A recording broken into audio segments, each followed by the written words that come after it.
पंचदशी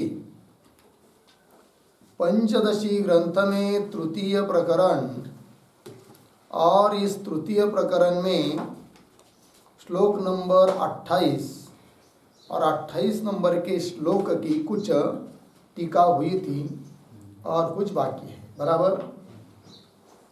तो बताया जा रहा था कि आत्मा स्वयं प्रकाश है, और आत्मा स्वयं प्रकाश है, इस बात को सिद्ध करने के लिए अनुमान दिया था आत्मा स्वप्रकाशः संवित कर्मताम अंतरेण अपरोक्षत्वात् संवेदनवत्, यह अनुमान था। ठीक, यहाँ पर पक्ष है आत्मा, साध्य है स्वप्रकाशत्व, और हेतु दिया था संवित कर्मताम अंतरेण, अन्य किसी भी संवित का कर्म अर्थात विषय न होता हुआ भी आत्मा अपरोक्ष होने के कारण, और जो भी चीज़ अन्य किसी संवित का विषय न होकर अपरोक्ष होती है वह स्वयं प्रकाश होती है।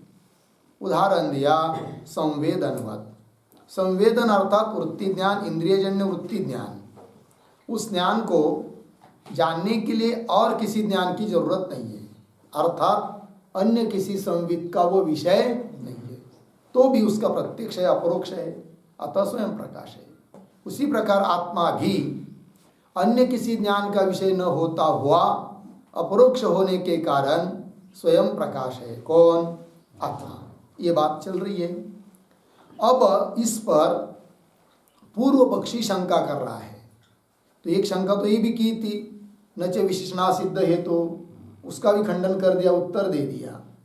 अब दूसरी शंका कर रहा है, न च साधन विकलो दृष्टांतः। मिला पंक्ति।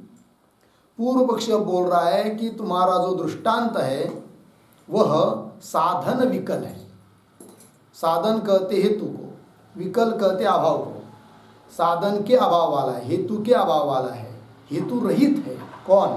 दृष्टांत। तो इस अनुमान में, अनुमान क्या है? आत्मा स्वप्रकाशः संवित कर्मताम अंतरेण अपरोक्षत्वात् संवेदनवत्, यह अनुमान है। इस अनुमान में दृष्टांत कौन दिया था? संवेदनवत्। और नियम होता है कि जो भी दृष्टांत दिया जाता है उस दृष्टांत में हेतु को अर्थात साधन को रहना चाहिए। ठीक है कि नहीं? जो भी अन्वयी हेतु रहेगा, अन्वयी दृष्टांत रहेगा, तो उसमें जरूर होता है कौन? हेतु। जैसे पर्वतो वन्यमान धूमात महानस्वत, दृष्टांत है महानस। उस महानस में हेतु जो धूम वो है कि नहीं है? उसी प्रकार यहाँ पर हेतु दृष्टांत जो है संवेदनवत, उसमें हेतु को रहना चाहिए। हेतु क्या है? संवित कर्मताम अंतरेण अपरोक्षत्वात्, ये हेतु है। और यह हेतु नहीं रह रहा है, कहा? दृष्टांत में। ऐसा बोल रहा है कौन? पूर्व पक्षी। इसका मतलब पूर्व पक्षी संवेदन अर्थात दृष्टांत कौन है? संवेदन। संवेदन मतलब इंद्रिय जन्य वृत्ति ज्ञान। ठीक है ना? तो उस वृत्ति ज्ञान में अयम घट इत्याकार जो भी ज्ञान हो रहा है, उस ज्ञान में हेतु नहीं है, ऐसा कह रहा है। साधन नहीं है। कौन कह रहा है? पूर्व पक्षी। कौन साधन? संवित कर्मताम अंतरेण अपरोक्षत्वात्, अर्थात उसमें क्या मान रहा है फिर? वो संवित कर्म का विषय है। कल समझ में आएगी नहीं? तभी तो हेतु नहीं ऐसा बोला जाएगा ना दृष्टांत में, है कि नहीं? संवित कर्मताम अंतरेण अपरोक्षत्वात्, ये तो हेतु है, वो नहीं है। इसका मतलब संवित कर्म का वो विषय है। कौन? संवेदन। ऐसा वो कहना चाहता है। कौन? पूर्व पक्षी। तब उसको उत्तर दे रहे कि भाई साधन विकल दृष्टांत नहीं हमारा, ये सिद्ध करना है। अर्थात दृष्टांत में हेतु है, किंतु तुम्हारे कहने के अनुसार यदि उस संवेदन को क्या मानेंगे? अन्य किसी संवित का विषय मानेंगे तो गड़बड़ होगी। क्या होगा दिक्कत? वही कह रहे, देखिए, न च साधन विकल दृष्टांत। मिला इतना? आगे संवेदनस्य संवेदनांतरापेक्षायाम अनवस्थानात् इति पूर्ण विराम, एक दोष आ रहा है। देखो भाई, संवेदनस्य, संवेदन, संवेदन अर्थात इंद्रियजन्य वृत्ति ज्ञान रूप संवेदन अर्थात ज्ञान, उसको यदि अन्य किसी संवेदन का विषय मानेंगे तो समझ लीजिए अयम घट ये ज्ञान हुआ, बरोबर, संवेदन हुआ। और सिद्धांत पक्ष में वेदांत मत में क्या है, उसको प्रकाशन करने के लिए, ज्ञान को प्रकाशन करने के लिए और किसी ज्ञान की जरूरत नहीं है, वो स्वयं प्रकाशित है, ठीक है। किंतु वो क्या कहता है पूर्व पक्षी, जैसे घट को प्रकाशित करने के लिए संवेदन माना, ज्ञान माना, उस ज्ञान को प्रकाशित करने के लिए और ज्ञान हम मानते हैं, उसको कहते ज्ञान का ज्ञान, उसको कहते अनुव्यवसाय ज्ञान। फिर उस अनुव्यवसाय ज्ञान का विषय हो जाता है कौन, संवेदन, है कि नहीं। किंतु सिद्धांत मत में ये नहीं है। तो सिद्धांती कह रहे भाई, एक संवेदन को जानने के लिए यदि दूसरा संवेदन मानेंगे, दूसरा ज्ञान मानेंगे, बात समझ में आई क्या कह रहे हैं?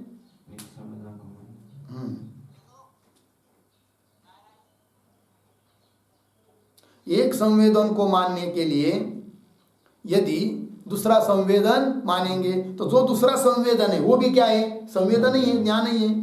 फिर उसको जानने के लिए और तीसरा संवेदन, वो भी ज्ञान रहेगा, संवेदन ही है। उसको जानने के लिए और चौथा संवेदन, उसको जानने के लिए और संवेदन, पर क्या हो जाएगा, अनावस्था दोष हो जाएगा, है कि नहीं। अरे अनावस्था दोष ठीक नहीं, इसीलिए संवेदन को जानने के लिए और संवेदन नहीं है।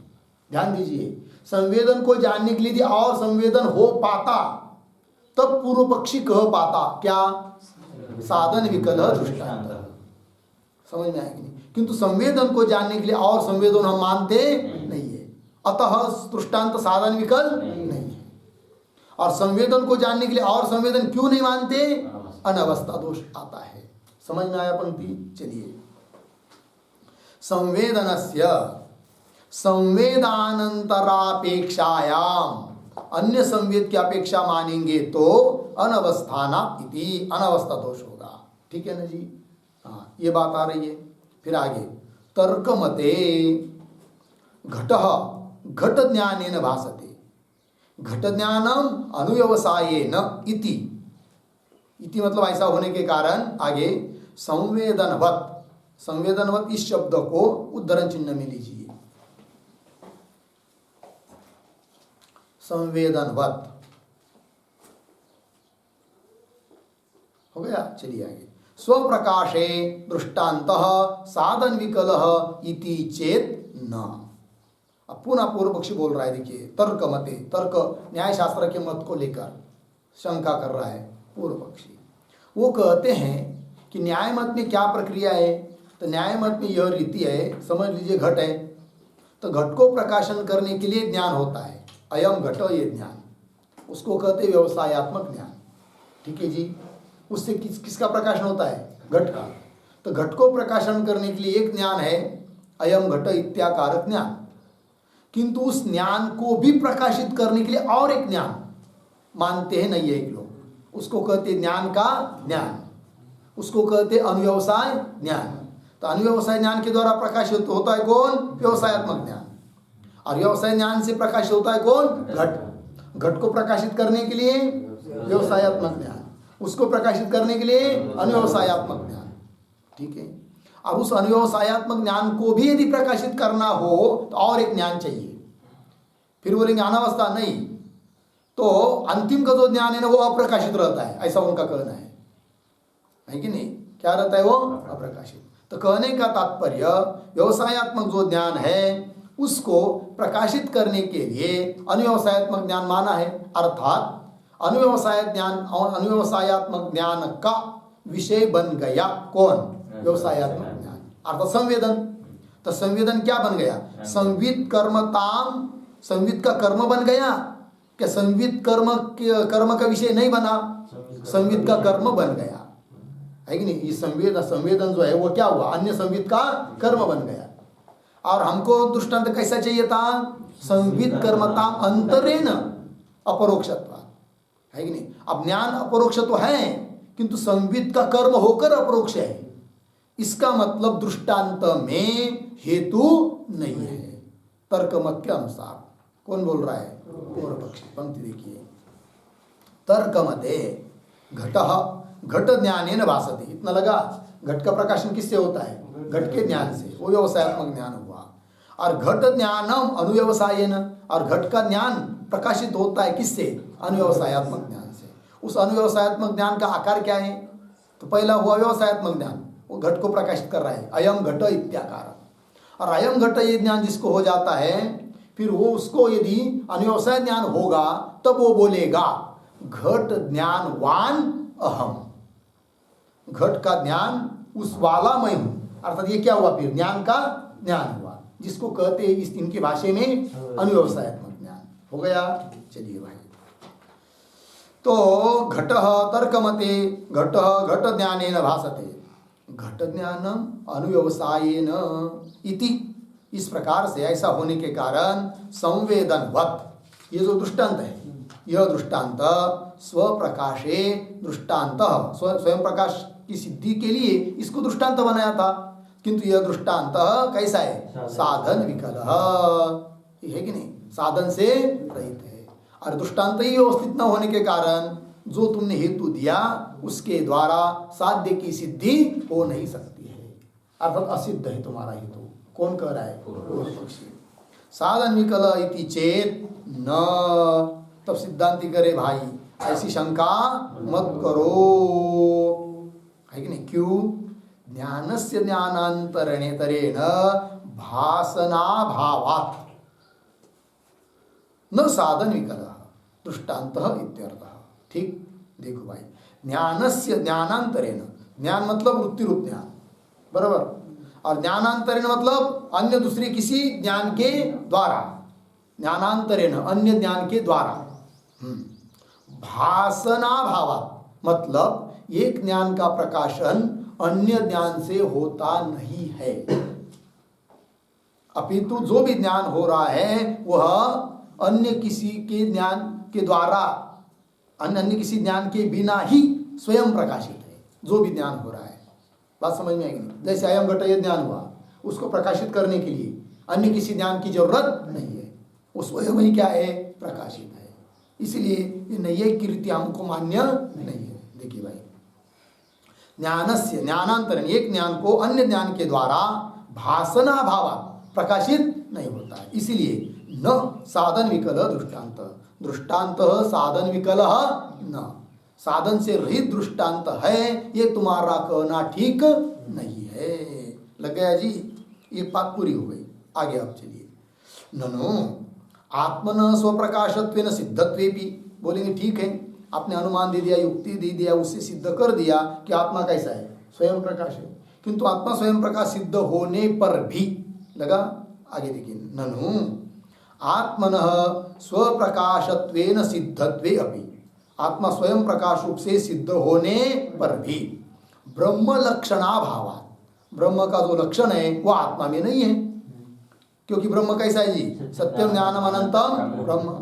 तो ब्रह्म लक्षणाभावात् न ब्रह्मत्व सिद्धि इति आशंक्य, मतलब आत्मा ही ब्रह्म है, इस बात की सिद्धि नहीं हो सकती है। भले तुमने क्या कर दिया? आत्मा स्वयं प्रकाश है, इस बात को सिद्ध कर दिया, तो भी आत्मा ब्रह्म है, इस बात की सिद्धि नहीं होगी। क्यों? ब्रह्म का जो लक्षण है वह आत्मा में नहीं है। ब्रह्म का लक्षण क्या है?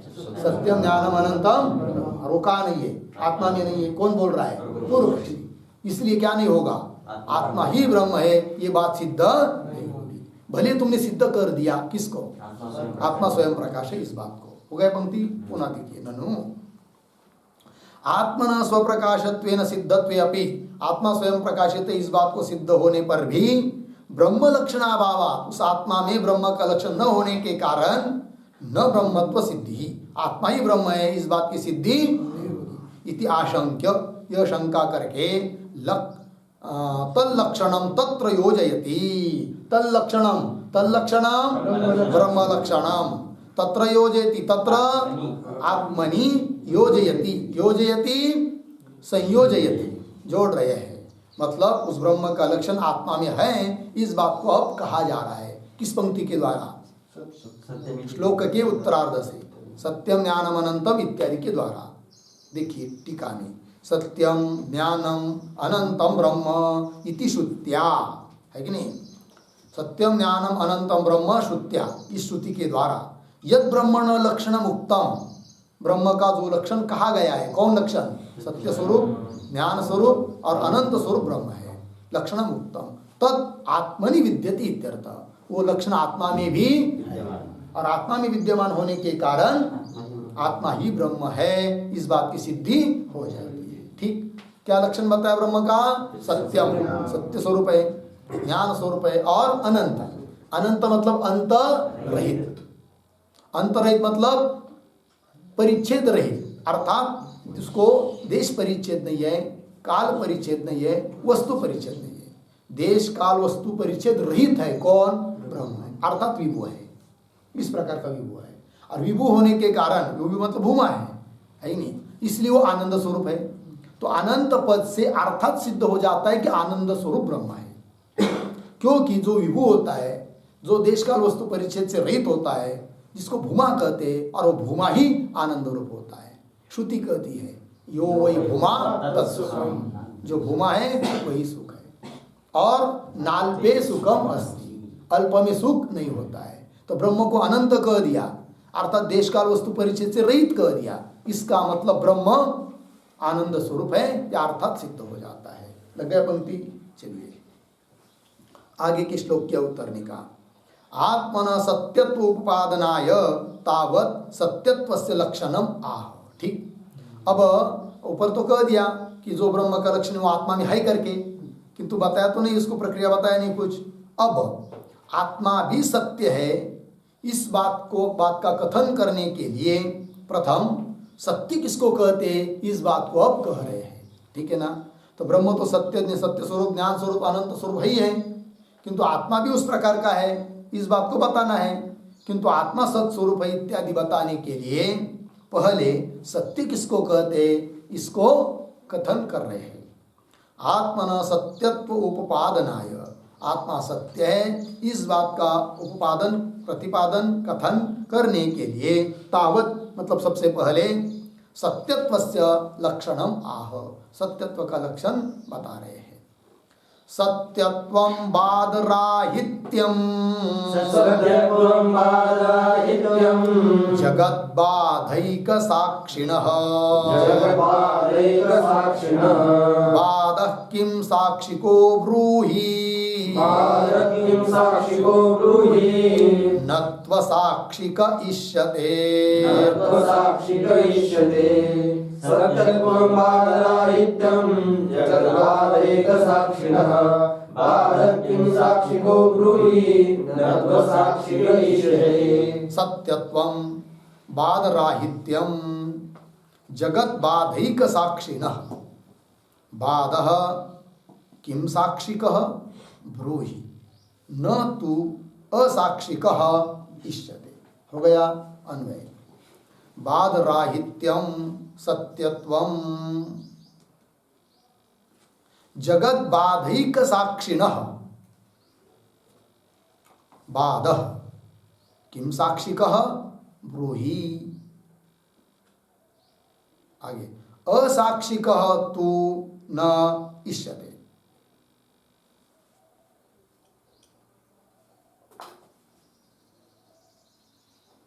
हो गया जी? अर्थ देखिए भाई, बाधराहित्यम सत्यत्वम, ये सत्यत्व का लक्षण है, जिसका कभी भी बाध नहीं होता है, उसको कहते हैं क्या? सत्य। त्रिकालाबाध्यत्वम सत्यत्वम, वही वही बाधराहित्यत्वम, बाधराहित्यम सत्यत्वम। हो गया इतना? और वो सभी बाध का साक्षी है कौन? ब्रह्म। जगत का बाध हो रहा है, उन सब बात को वो जानता है। तो बोलेंगे फिर एक काम करो ना, उसका भी बात मान लो, है कि नहीं? तो कह रहे जगत बाधैक साक्षिणः, संपूर्ण जगत के बाद का जो साक्षी है आत्मा, है कि नहीं? साक्षिणः, उसका भी यदि बात मानोगे तो वह बात किम साक्षी का, उसके लिए कौन साक्षी मानेंगे?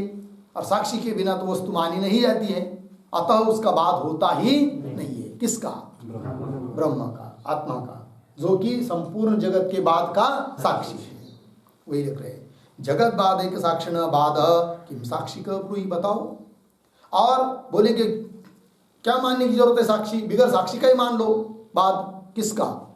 जगत, ब्रह्म का, अर्थात जगत के बाद का जो साक्षी है आत्मा ब्रह्म, उसका बाद मान लो, साक्षी मत मानो। उत्तर दे रहे नहीं नहीं, असाक्षी कह तू न ईशते, असाक्षी कोई वस्तु मानी नहीं जाती है, उसके लिए कोई साक्षी तो चाहिए ही, है कि नहीं? चलिए टीका, सत्यत्वम इति बाद शून्यत्वम सत्यत्वम, ये सत्यत्व का लक्षण हुआ। जिसका बाद होता ही नहीं है, बाद रहित है, उसको क्या कहते हैं? सत्य। आगे सत्यत्वम अबाध्यम, सत्यम अबाध्यम, बाध्यम मिथ्या इति तद विवेक, ये अलग अलग पृथक्करण कर दिया, विवेक कर दिया, विवेचन कर दिया। क्या? सत्यम अबाध्यम, जो अबाध्य वह सत्य है, और बाध्यम मिथ्या, जिसका बाद होता है वह मिथ्या, और जिसका बाद होता नहीं वह सत्य। सत्यम अबाध्यम, बाध्यम मिथ्या इति तद विवेक, इस प्रकार दोनों का विवेचन, विवेक। इति पूर्वाचार्य ही उक्तत्वात्, ऐसा पूर्वाचार्यों ने कहा है। आगे अस्तु प्रकृति की मायातम इति अतः आह, ठीक है। तो बोल रहे भाई सत्य का लक्षण तुमने कर दिया, और मिथ्या किसको कहते वो भी चलते चलते बता दिया कि जो बात होने योग्य है वो मिथ्या है, किंतु ये रहने दो, ठीक है, कोई बात नहीं, मान लिया हमने। किंतु प्रकृत प्रसंग जो चल रहा है उसमें क्या सिद्ध हुआ? क्योंकि बात क्या चल रही थी कि आत्मा सत्य है, इस बात का तुमको उत्पादन करना था, तो उसमें क्या सिद्ध हुआ? आत्मा सत्य की बात कैसी सिद्ध हो जाएगी इससे, है कि नहीं? सत्यत्व का लक्षण कर दिया, ठीक, किंतु उतना लक्षण करने मात्र से आत्मा सत्य है ये कैसा सिद्ध होगा? उसमें क्या सिद्ध हो रहा है ये पूछ रहा है कौन? पूर्व पक्षी। अतस्तु प्रकृति की मायातम, प्रकृत प्रसंग में क्या सिद्ध हुआ? इति अतः आह, तब उसका उत्तर दिया श्लोक में, किस पक्ष शब्द से? जगत बाधैक साक्षिण बाद किम साक्षी कह, वो आत्मा संपूर्ण जगत के बाद का क्या है? साक्षी है, उसका बाद मान नहीं सकते, ये सिद्ध हुआ। क्योंकि उसका बाद मानेंगे तो उसके लिए कोई साक्षी चाहिए, साक्षी तो है ही नहीं है, इसका मतलब बाद होता ही नहीं है। किसका? जो जगत के बाद का साक्षी है, ऐसा जो आत्मा, उसका बाद होता नहीं है, अर्थात वो बाद रहित सिद्ध हुआ। और बाद रहित है, और जो बाद रहित रहता है, जो बाद रहित होता है, उसको ही हम कहते हैं क्या? सत्य। अर्थात आत्मा सत्य है, ये बात सिद्ध हो गई। लग गया पंक्ति? चलिए जगत इति टीका में जगतः बराबर, जगत इसका अर्थ कर रहे हैं, ठीक है ना। जगत बाद एक साक्षी नाम में जगत पद आया कि नहीं, तो प्रतीक हुआ वो जगतः बाद जगत बाद, लेकिन इस प्रकार से। तो जगत मतलब किसका? स्थूल सूक्ष्म शरीरादि लक्षण से, स्थूल शरीर, सूक्ष्म शरीर आदि शब्द से कारण शरीर, और भी बाकी का सब भूत भौतिक प्रपंच। तो स्थूल सूक्ष्म शरीरादि लक्षण से यह अयम बाद, जो बाद, बाद प्रतीक मतलब कैसा बाद कर रहे? सुप्ति मूर्छा समाधिषु अविद्यमानता, ये बात है कि नहीं। जब सो जाता है आदमी तब ये सब स्थूल शरीर सूक्ष्म शरीर की प्रतीति है क्या? नहीं है। जिसकी प्रतीति नहीं वो पदार्थ है ही नहीं है कि नहीं। तो क्या हुआ? अविद्यमानता, अर्थात उसका क्या हुआ? बाद। किंतु उसका बाद होने, आदमी बोलता भी है ना सुषुप्ति के बाहर आने पर कि मैं कुछ नहीं जानता था, मेरे शरीर को भी मैं नहीं जानता था, कहाँ सो गया कब सो गया कुछ पता नहीं चला, है कि नहीं। इसका मतलब सबके अविद्यमानता का अर्थात बाद का साक्षी हो गया कौन? आत्मा। तो यह अयम बाद सुप्ति, सुषुप्ति, सुप्ति मतलब सुषुप्ति, मूर्छा मतलब बेशुद्धपना, चक्कर आने के बाद या कुछ बेशुद्ध होना, है कि कोमात जाना, है कि नहीं, मूर्छा, और समाधि, है कि नहीं। तो सुप्ति मूर्छा समाधिषु अविद्यमानता पूर्ण विराम। आगे तत्साक्षित्वेन एव वर्तमानस्य आत्मनः, उन तत्साक्षित्वेन, तत्साक्षित्वेन तत् बाद साक्षित्वेन, अविद्यमानता ही बाद है, उस बाद का साक्षी रूप से वर्तमान विद्यमान कौन है? आत्मा। तत्साक्षित्वेन एव वर्तमानस्य नाम विद्यमानस्य आत्मनः बाद, उस आत्मा का बाद किम साक्षिकः, किम साक्षिकः प्रतीक है, उसका अर्थ कर रहे कह साक्ष्य अस्य बादस्य, ठीक है ना, कह साक्षी अस्य बादस्य, इसका अर्थ कर रहे असौ किम साक्षिकः, ये प्रश्न अर्थात कह साक्षी अस्य, कौन है साक्षी इसका, अर्थात कोई साक्षी नहीं है। असौ किम साक्षिकः, यह बाद, असौ मतलब यह बाद, किम साक्षिकः कौन साक्षी इसका, न कोपि साक्षी विद्यते इत्यर्थ, ये तात्पर्य निकला, कोई भी साक्षी नहीं है। और असाक्षिक अपि आत्मवाद किम न स्यात् इति आशंक्य, कदाचित कोई बोलेगा आत्मा का बाद मानो, अरे कैसा मानेंगे, साक्षी बताओ, क्या जरूरत है साक्षी की, साक्षी की बिना ही मान लो, किसका, आत्मा का बाद, ऐसा कोई बोलेगा तो उसका उत्तर दे रहे असाक्षिक अपि आत्मवाद किम न स्यात्, पूर्व पक्षी साक्षी रहित भी आत्मा का बाद क्यों नहीं मानेंगे, किम न स्यात् इति आशंक्य, इस प्रकार की शंका करके मन में रखकर उत्तर दिया इस श्लोक में, न अंतिम के पाद से, न तू असाक्षिक इष्यते, मिला। कैसा फॉर्म कट रहा है आज,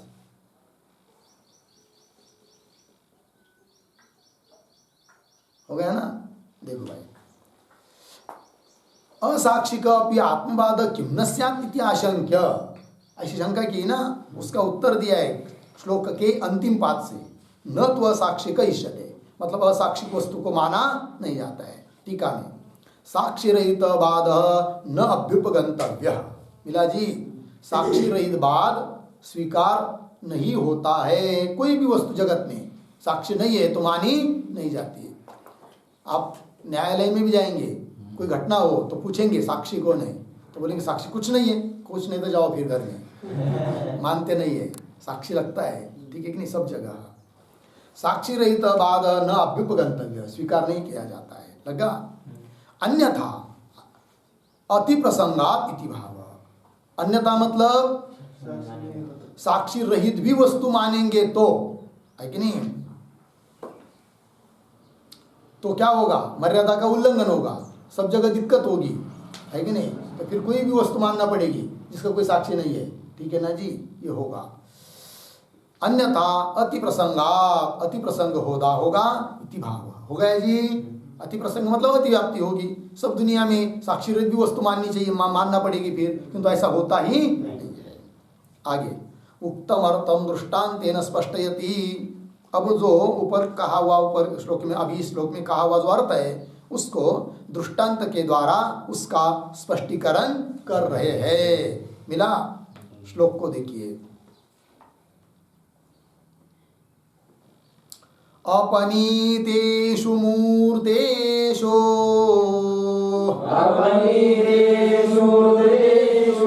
ह्यमूर्तं शिष्यते वियत्, शक्येषु बाधितेष्वन्ते शिष्यते यत्तदेव तत्। अपनीतेषु मूर्तेषु ह्यमूर्तं शिष्यते यत्, शक्येषु बाधितेष्वन्ते शिष्यते यत्तदेव तत्। हाँ, अपनीतेषु मूर्तेषु ही अमूर्तम शिष्यते वियत्, शक्येषु बाधितेषु अन्ते शिष्यते यत् तदेव तत्। हो गया, देखिए भाई अन्वय, मूर्तेषु अपनीतेषु अमूर्तम वियत् ही शिष्यते, अमूर्तम वियत् ही शिष्यते, हो गया। नीचे शक्येषु बाधितेषु अन्ते यत् शिष्यते तदेव तत्। अर्थ है कि भाई मूर्तेषु अपनीतेषु, मूर्त पदार्थों को हटाने पर, ठीक है, समझ लीजिए घर है, घर में बहुत सारी वस्तुएं हैं, टेबल कुर्सी फैन आदि आदि, और सबको एक एक एक एक करके बाहर निकाला, है कि नहीं, मूर्त पदार्थों को, ठीक है। तो मूर्तेषु अपनितेषु, है कि नहीं। उसके बाद क्या होता है, अमूर्तम ही वियत शिष्यते। अब उस घर में से जैसे सभी वस्तुओं को बाहर किया, उस प्रकार उस घर में जो विद्यमान आकाश है उसको बाहर कर सकते हैं क्या? नहीं कर सकते। क्यों? क्योंकि वो क्या है, अमूर्त है, वो तो बचता ही है, ठीक है ना। उस प्रकार शक्येषु बाधितेषु, जिसका बात करना शक्य है उन सबका बात कर देने पर, है कि नहीं, बाधितेषु अंते, अंतिम में क्या, यद शिष्यते, जो बचता है ना, तदेव तत्, वही परमात्मा है, वही ब्रह्म है, वही आत्मा है। लगे कि जिसका क्या बात कर नहीं सकते हैं। यदि बात मानेंगे तो साक्षी नहीं है, मान नहीं सकते। आत्मा का बात हो सकता है क्या? नहीं। क्यों? साक्षी नहीं है। साक्षी न होने से बात होता ही नहीं है, इसका सिद्ध अर्थ होता है। ठीक है जी, चलिए टीका।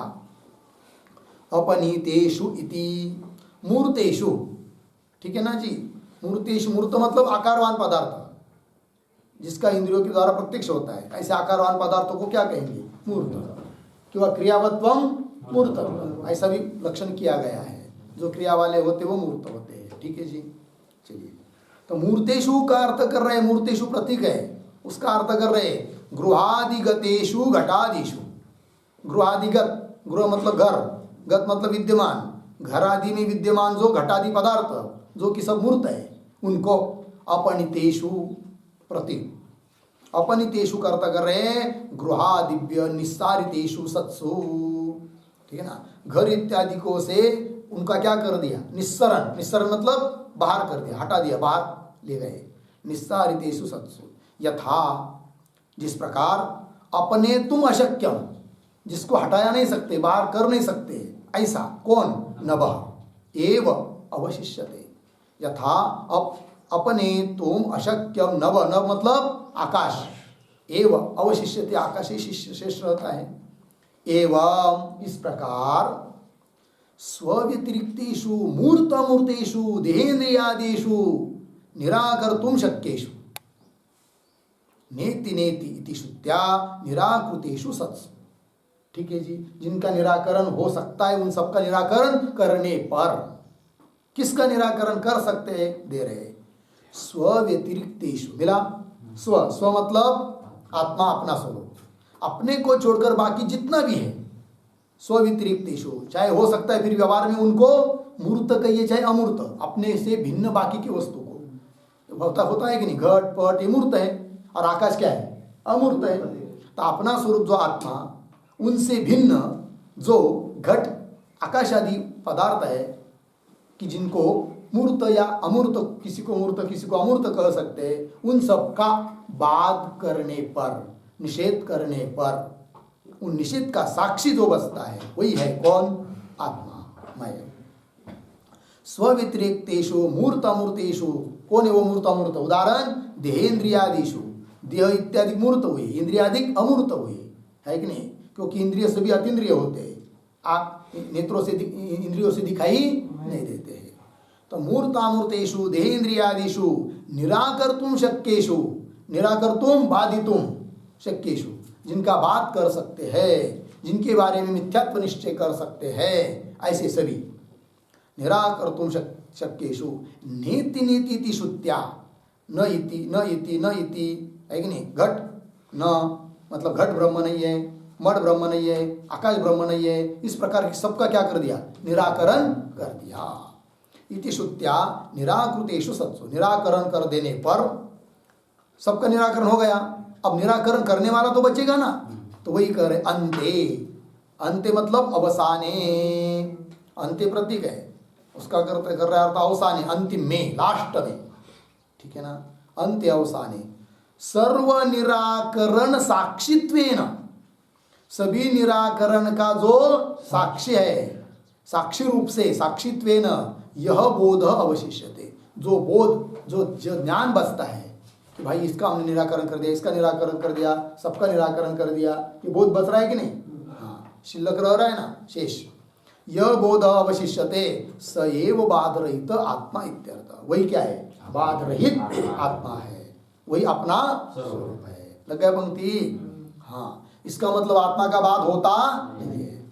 अर्थात क्या सिद्ध हुआ फिर? आत्मा क्या है? सत्य है, क्योंकि बात राहित्यम सत्यत्वम, बात शून्यत्वम सत्यत्वम, तो आत्मा सत्य सिद्ध हुआ। लगे पंक्ति? आगे चलिए। ननु, आगे के श्लोक की अवतरणी का, ननु प्रतीयमानस्य सर्वस्यापि निषेधे किंचित न अवशिष्यते, अतः किंचित न अवशिष्यते हो गया ना, अर्धविराम। आगे अतः कथम शिष्यते यत् तदेव तत् इति अवशिष्टस्य आत्मत्वम उच्यते इति शंकते। अब श्लोक के माध्यम से पूर्व पक्षी शंका कर रहा है 31 नंबर के श्लोक में, उसकी अवतरनिका बता रहे हैं। श्लोक का भाव अवतरनिका में कह रहे हैं।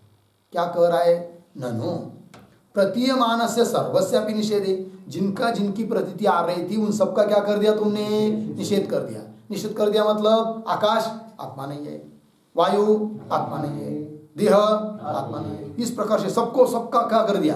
जो दिखाई दे रहे थे बेचारे उनको कह दिया आत्मा नहीं है, और जो दिखाई देता नहीं है उसको कह रहे आत्मा है कि नहीं? देखिए, ननु प्रतीयमानस्य सर्वस्यापि निषेधे, सबका निषेध कर देने पर किंचित न अवशिष्यते, तब तो कोई बचता ही नहीं अंतिम में, क्योंकि सबको ही हटाया ना।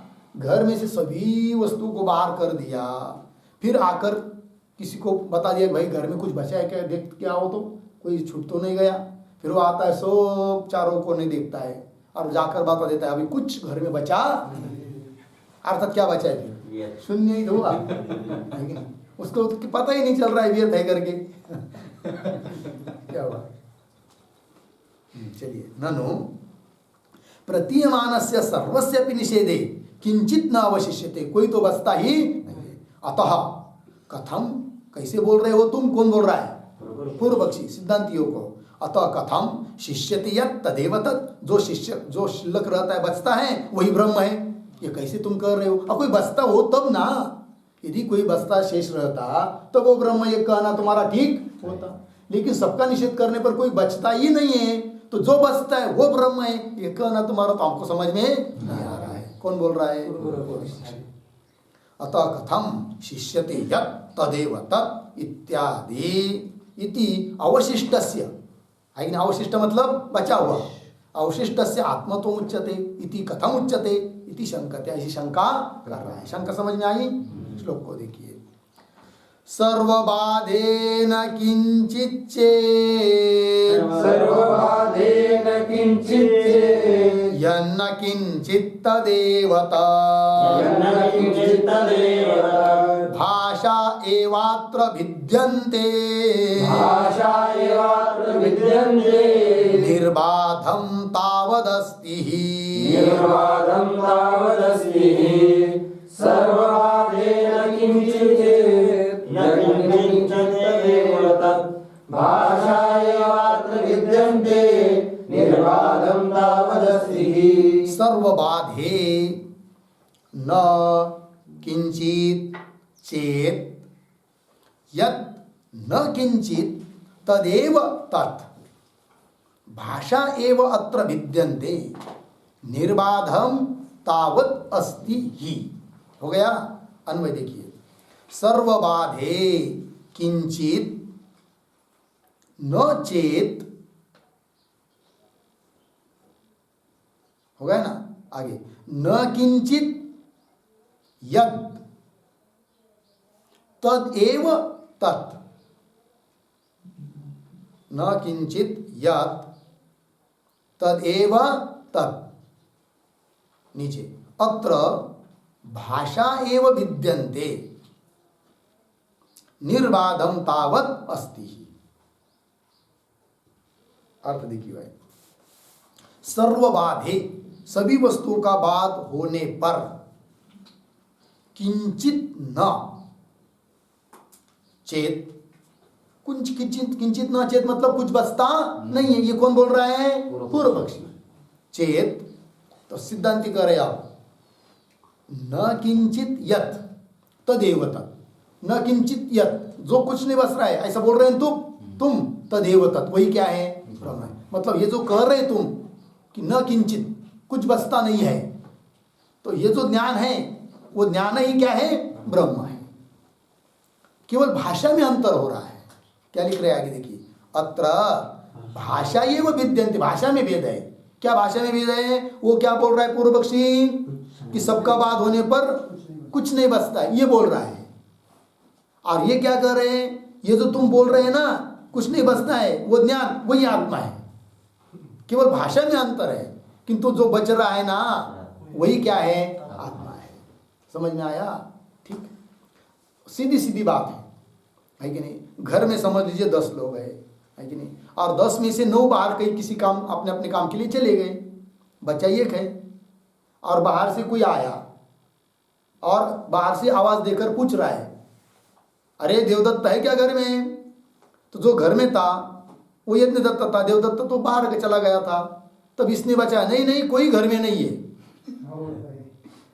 घर में कोई नहीं कि नहीं।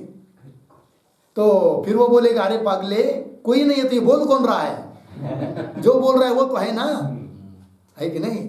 इस प्रकार ये कह रहे, सबका बात कर देने पर सबका बात हो गया। ये जो बोलने वाला है ना वही तो आत्मा है।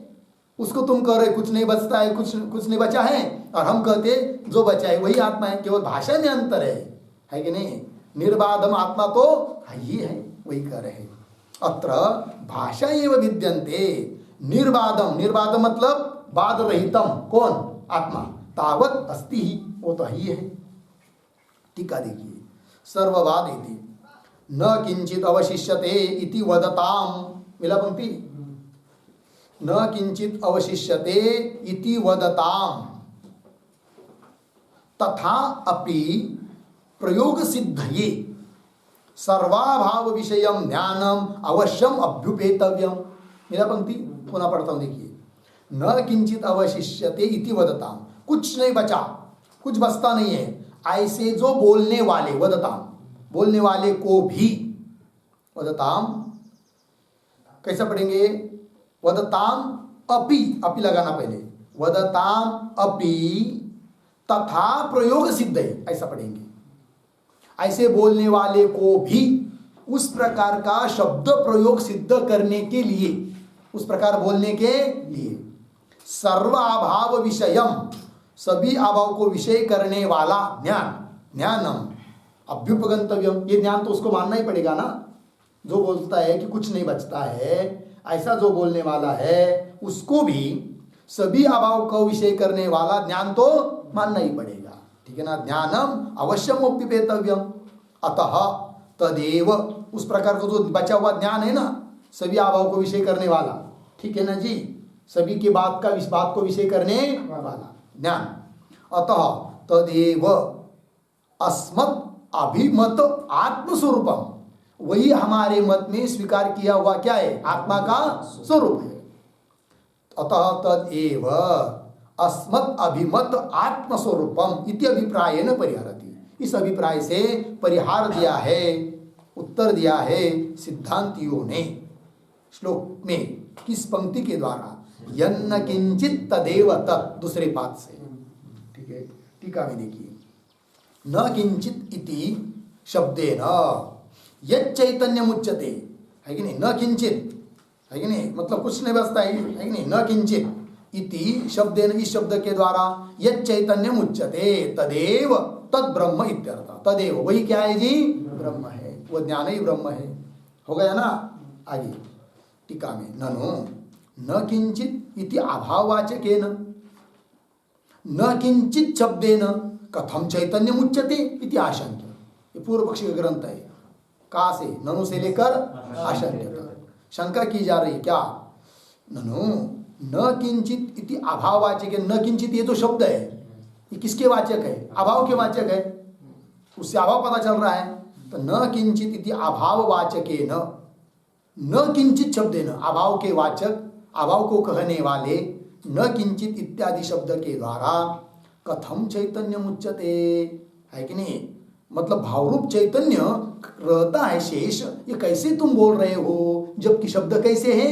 अभाव के वाचक है। तो अभाव अवस्था ये तुमको कहना चाहिए, किंतु न किंचित इस अभाववाचक शब्द के द्वारा भी तुम क्या कह रहे हो? भावरूप चैतन्य बच रहा है, ये कह रहे हो, ये कैसा? ये शंका।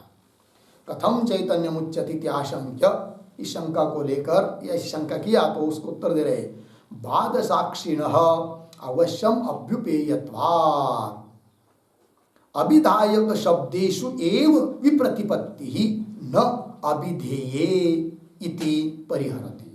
भाषा इत्यादि शब्दों के द्वारा, श्लोक में आया था ना भाषा, भाषा एव अत्र विद्यन्ते, आया था कि नहीं उत्तरार्ध, भाषा एव अत्र विद्यन्ते इत्यादि से उत्तर दे रहे।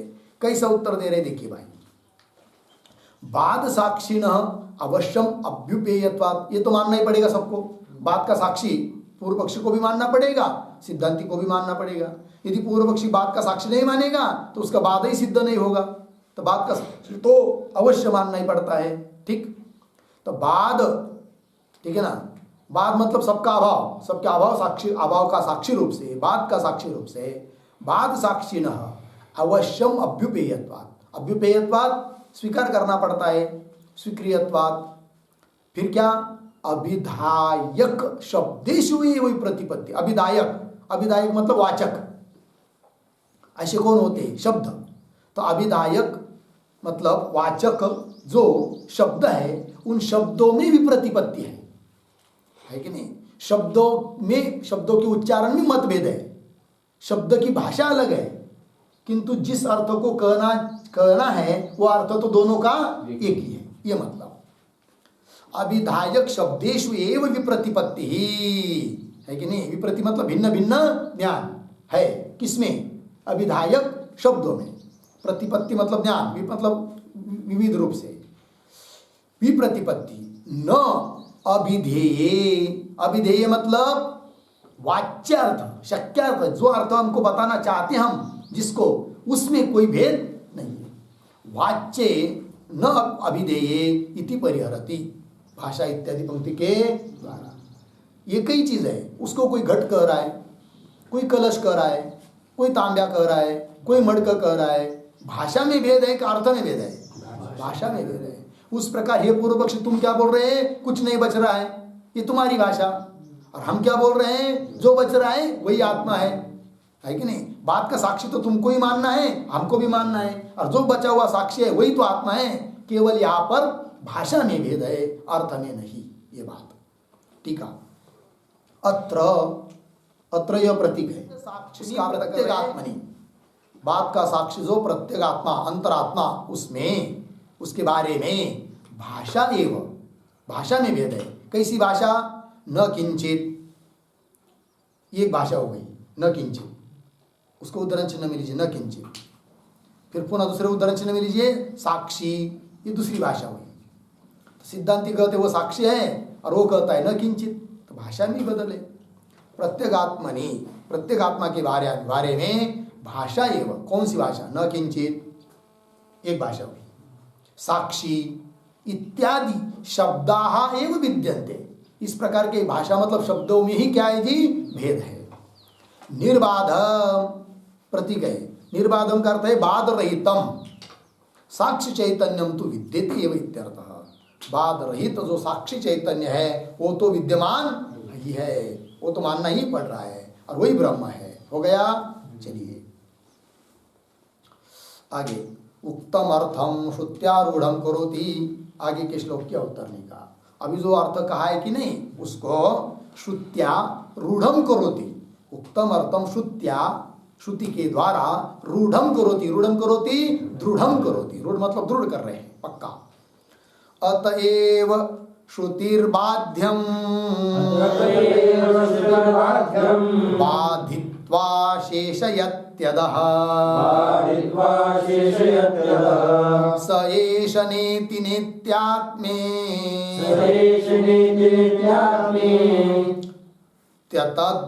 तद्व्यावृत्तिरूपतः। अतएव श्रुतिर्बाध्यं बाधित्वा शेषयत्यदः स एष नेति नेत्यात्मे तद्व्यावृत्तिरूपतः। अतः एव श्रुति बाध्यं बाधित्वा शेषयति अतः स एषः न इति आत्मा इति अतद् व्यावृत्ति रूपतः। ठीक है जी, ध्यान दीजिए भाई। अतः एव अन्वय, अतः एव नीचे, स एषः आत्मा नेति नेति न इति न इति नेति नेति होगा इतना। आगे इति श्रुति अतद्व्यावृत्ति रूपतः अतद्व्यावृत्ति रूपतः बाध्यम बाधित्वा अदह शेषयति। ठीक है जी, अर्थ देखिए भाई, अतएव है कि नहीं, इसलिए ही मतलब बाध रहित जो साक्ष्य है वो तो ही है, इसलिए अतएव क्या स एष नेति स एष आत्मा, वही आत्मा, न इति न इति मतलब आकाश आत्मा नहीं, घट आत्मा नहीं, मठ आत्मा नहीं, है कि नहीं, इस प्रकार सबका क्या कर रही है विशेष बात। स एष आत्मा न इति न इति इस रूप से श्रुति क्या कर रही है, अतद व्यावृत्ति रूपतः, अतद की व्यावृत्ति, किसकी व्यावृत्ति कर रही है, अतद की। अतद क्या होता है, ध्यान दीजिए भाई, तत् का अर्थ है ब्रह्म, तत् शब्द से क्या लेंगे, ब्रह्म। तो दो चीज, एक ब्रह्म है और ब्रह्म को छोड़कर बाकी सब, दो घट दो विभाग हुई, तो तत् से क्या लिया, ब्रह्म, और तत् ब्रह्म है, फिर ब्रह्म को छोड़कर बाकी सब क्या हो जाएगा, अतत्, तद हुआ ब्रह्म, और उससे भिन्न बाकी का सब क्या हो जाएगा, अतत्। तो अतत् मतलब सभी माया, माया कार्य, अनात्म पदार्थ, और उसकी व्यावृत्ति कर रहे कौन, श्रुति। ये आत्मा नहीं है, ये आत्मा नहीं है, ये आत्मा नहीं है, ये आत्मा नहीं है, अतत् की व्यावृत्ति। तो वही कह रहे अतत् व्यावृत्ति रूपतः, अतत् व्यावृत्ति के द्वारा, है कि नहीं, क्या बाध्यम बाधित्वा, जिनका बात हो सकता है या बात होने के लिए जो योग्य है उनका बात करके अधः शेषयति, अधः आत्मा शेषयति, क शेषयति, श्रुति ही शेषयति, आत्मा को बचाती है, आत्मा ही शेष रहता है। हो गया, टीका को देखिए, अतएव इति यतः साक्षी चैतन्यम अबाध्यम, जिस कारण से कि साक्षी चैतन्य कैसा है, अबाध्य है, उसका बाध होता नहीं है। अतएव, अतएव का अर्थ लगा दिया, यतः जिस कारण से साक्षी चैतन्य का बाध होता नहीं है, अतएव स एष नेति नेति आत्मा, ये श्रुति है, बृहदारण्यक उपनिषद 3:9-29, बराबर है ना। इति श्रुति, इस प्रकार की श्रुति क्या कर रही है, अतद व्यावृत्ति रूपतः, प्रतीक है, उसका अर्थ कर रहे हैं अनात्म पदार्थ निराकरण द्वारेण। सभी अनात्म पदार्थों का क्या कर रही है, निराकरण, कौन, श्रुति। उसको क्या शब्द का, किस शब्द का प्रयोग किया यहाँ पर, अतद व्यावृत्ति। अतद व्यावृत्ति का मतलब तद ब्रह्म, अतद ब्रह्म भिन्न यावत, अर्थात अनात्म वर्ग अतद हुआ, और अतद जो अनात्म वर्ग है उसकी व्यावृत्ति के द्वारा, व्यावृत्ति करके,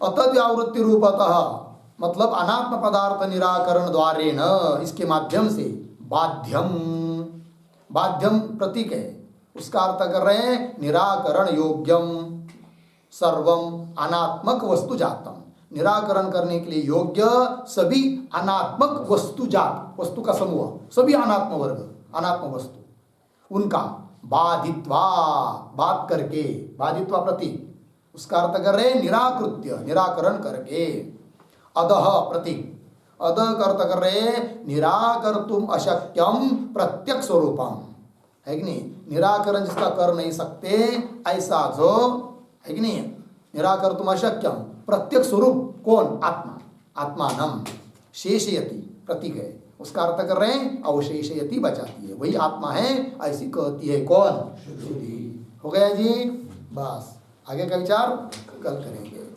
ओम पूर्णमदः पूर्णमिदं पूर्णात् पूर्णमुदच्यते पूर्णस्य पूर्णमादाय पूर्णमेवावशिष्यते। ओम शांति शांति शांति।